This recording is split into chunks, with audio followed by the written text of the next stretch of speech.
अध्यापक साथियों नमस्कार। इस वीडियो के माध्यम से हम जानेंगे कि हम यूडाइस प्लस 2020-21 में डाटा फाइनल सर्टिफिकेशन कैसे करेंगे।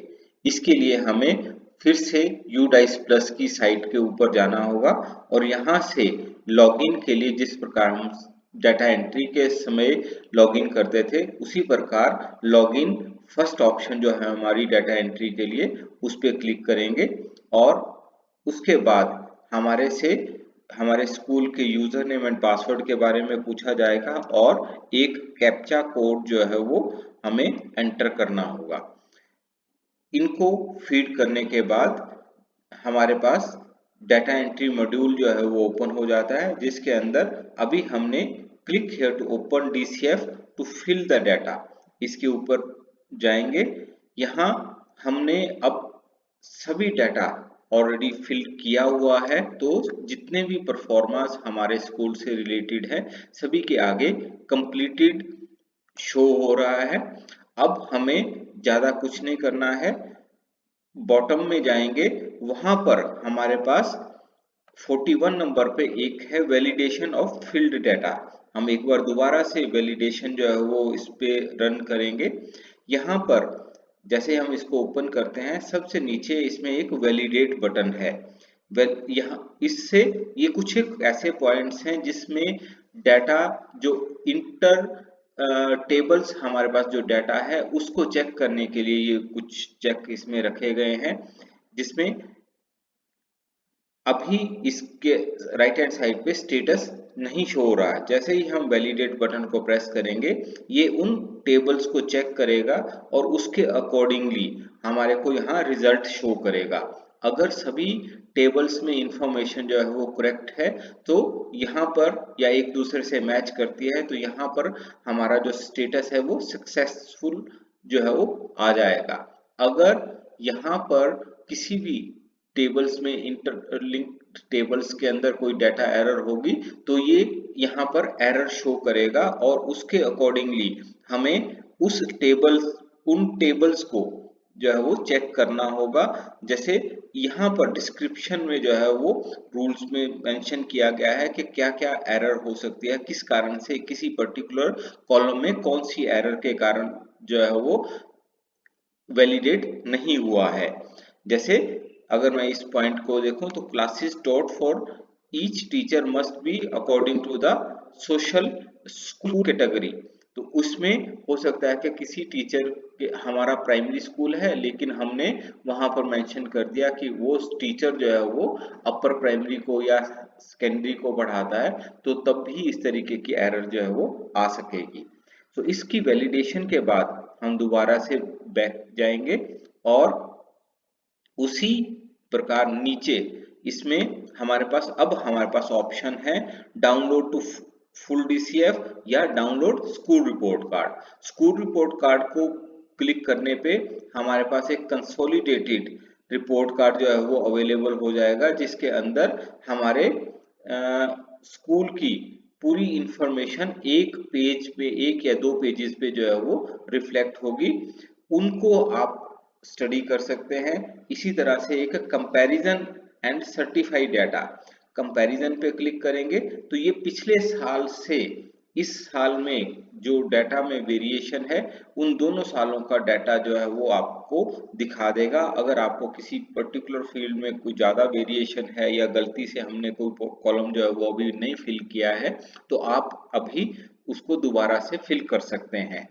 इसके अलावा हमारे को डीसीएफ में जो ज्यादातर एरर्स हमारे को जो है वो जो कि इन वैलिडेशंस में रिफ्लेक्ट नहीं होती, कुछ एक एरर जो है वो हमने लिस्टेड आउट की हैं, जिसमें से ये कुछ एरर्स हैं जिनको आपने डाटा एंट्री के सर्टिफिकेशन से पहले कृपया जरूर चेक करें, क्योंकि आफ्टर सर्टिफिकेशन आप डीसीएफ की किसी भी एंट्री को करेक्ट नहीं कर पाएंगे।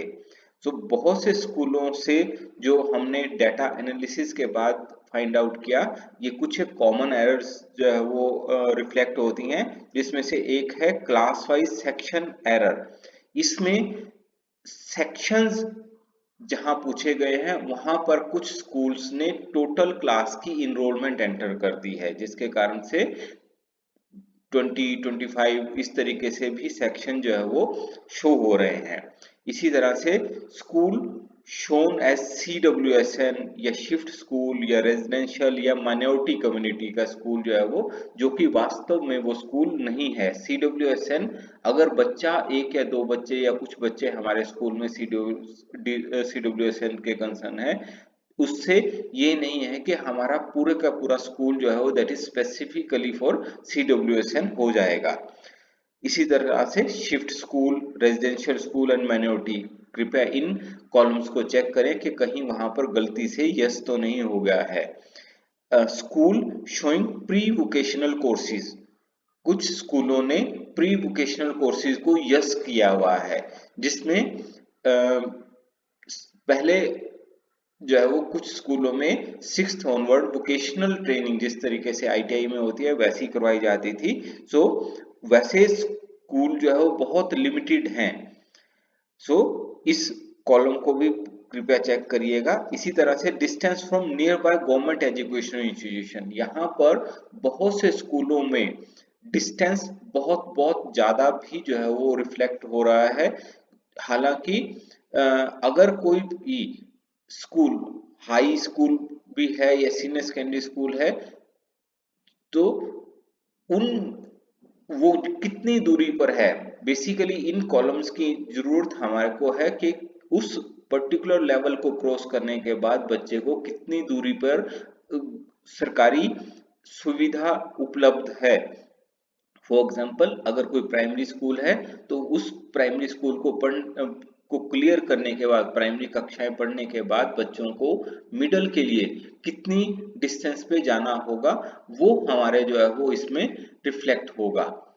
सो कृपया इस कॉलम को भी चेक कर लें। इसी तरह से instructions day and hours are too high और टू लो, बहुत से स्कूलों ने 10 दिन, 12 दिन या इवन कुछ स्कूलों ने 300, 365 डेज तक भी जो है वो इंस्टीट्यूशन फंक्शनल की बात कही है। और इसी प्रकार से स्कूल आवर्स में के बच्चे कितने देर आवर जो है वो स्कूल में स्पेंड करते हैं या टीचर कितने आवर स्पेंड करते हैं, कुछ एक ने simple half an hour, one hour इस तरीके से जो इंफॉर्मेशन दी है। ये हमने इस साल हम 2020-21 में जब डाटा कलेक्ट कर रहे हैं तो उससे प्रीवियस ईयर की इंफॉर्मेशन मांगी गई है, दैट इज 1920। तो 1920 में लॉकडाउन या इस तरीके की कोई भी प्रॉब्लम नहीं थी। सो उस वक्त हमारा अप टू 23 मार्च तक इंस्टीट्यूशंस हमारे फंक्शनल थे। तो ऑलमोस्ट जो है वो जो हमारा एकेडमिक सेशन होता है वो काफी हद तक कंप्लीट हो चुका था। तो कृपया इसको जो है वो उसके अकॉर्डिंगली चेक करिएगा। इसी प्रकार बिल्डिंग स्टेटस जो है वो बहुत स्कूलों से गलत आया है, जिसमें कुछ एक स्कूल्स ने, प्राइवेट स्कूल्स ने गवर्नमेंट बिल्डिंग शो की है या गवर्नमेंट स्कूल्स ने रेंटेड या प्राइवेट बिल्डिंग्स जो है वो शो की है। कृपया इसको जो है वो ध्यान दें। अगर कोई ऐसा स्कूल जो अंडर कंस्ट्रक्शन है, गवर्नमेंट, मैं खासतौर पर गवर्नमेंट के केस में बात कहूंगा कि अगर कोई ऐसा स्कूल हमारा अंडर कंस्ट्रक्शन है लेकिन उस इस वक्त वो किसी और बिल्डिंग में रन कर रहा है, किसी, चाहे वो साथ की कोई प्राइमरी स्कूल बिल्डिंग है या कोई कम्युनिटी द्वारा डोनेटेड बिल्डिंग है जिसमें हम टेम्परेरी रन कर रहे हैं, तो हमारा बिल्डिंग का स्टेटस रेंट फ्री बिल्डिंग होगा और उसके अकॉर्डिंग ही हम आगे की जो फैसिलिटीज हैं उसके बारे में इंफॉर्मेशन देंगे। हम इलेक्ट्रिसिटी, टॉयलेट्स, वाटर एटसेट्रा वो हम उस बिल्डिंग के बारे में बताएंगे जहां पर हमारा इंस्टीट्यूशन फंक्शनल है। अगर हमने ऊपर building status rent free building दिया है तो इट इज अंडरस्टूड कि वो जो हम आगे टॉयलेट्स या इलेक्ट्रिफिकेशन या वाटर की बात कर रहे हैं वो हम उस बिल्डिंग की बात कर रहे हैं जो कि अपनी ओन्ड बिल्डिंग नहीं है। सो इससे बजटिंग में या आपके जो बिल्डिंग कंस्ट्रक्शन के लिए इसको जो अप्रूवल की कोई उसमें मुश्किल नहीं आएगी। इसी प्रकार से कुछ एक स्कूल्स ने high and senior secondary school होते हुए भी इंटीग्रेटेड साइंस लैब जो है वो मेंशन है, बहुत स्कूलों में नहीं शो की गई है। कृपया इसे भी देखें। अगर हमारे पास एक्चुअल में इंटीग्रेटेड साइंस लैब नहीं है, जो कि 9th एंड 10th के लिए एक तरह से इम्पोर्टेंट हमारी जो स्ट्रक्चर रहता है, सो उसको कृपया चेक करिएगा। इसी तरह से many teachers qualification showing as under secondary का मतलब है उसमें बिलो सेकेंडरी रादर, कि उसके अंदर, दैट मीन्स कि वो उस टीचर ने अप टू मैट्रिक भी स्टडी नहीं की है। Below secondary mean secondary stands for matric. तो आई थिंक हो सकता है कि हमारे यहाँ पर, क्योंकि हम ज्यादातर मैट्रिक वर्ड को इस्तेमाल करते हैं, तो वहाँ कंफ्यूजन हो सकता है। तो कृपया सभी टीचर्स की जो क्वालिफिकेशंस हैं उसको जरूर चेक करिएगा कि उनके बिलो सेकेंडरी, क्योंकि मुझे नहीं लगता कि आज के समय में 10वीं से नीचे के भी अध्यापक हमारे स्कूलों में शिक्षा प्रदान कर रहे होंगे। इसके बाद नेक्स्ट है school showing vocational stream whereas vocational is only a subject under NSQF. हमारे बहुत से गवर्नमेंट स्कूल जहां पर एनएसक्यूएफ की मदद से वो एक वोकेशनल, एक या दो वोकेशनल स्ट्रीम्स सब्जेक्ट्स जो है वो इंक्लूड किए गए हैं। तो वहां पर वो student basically science commerce arts के ही स्टूडेंट हैं, लेकिन वो एक विषय, एक ऑप्शनल सब्जेक्ट के तौर पर वोकेशनल जो है वो स्टडी करते हैं। So that is not a stream.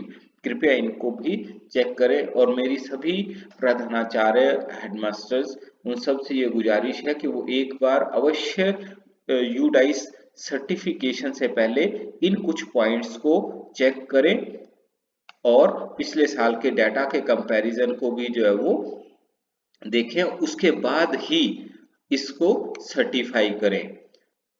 आशा है ये वीडियो आपको हेल्पफुल होगा। धन्यवाद।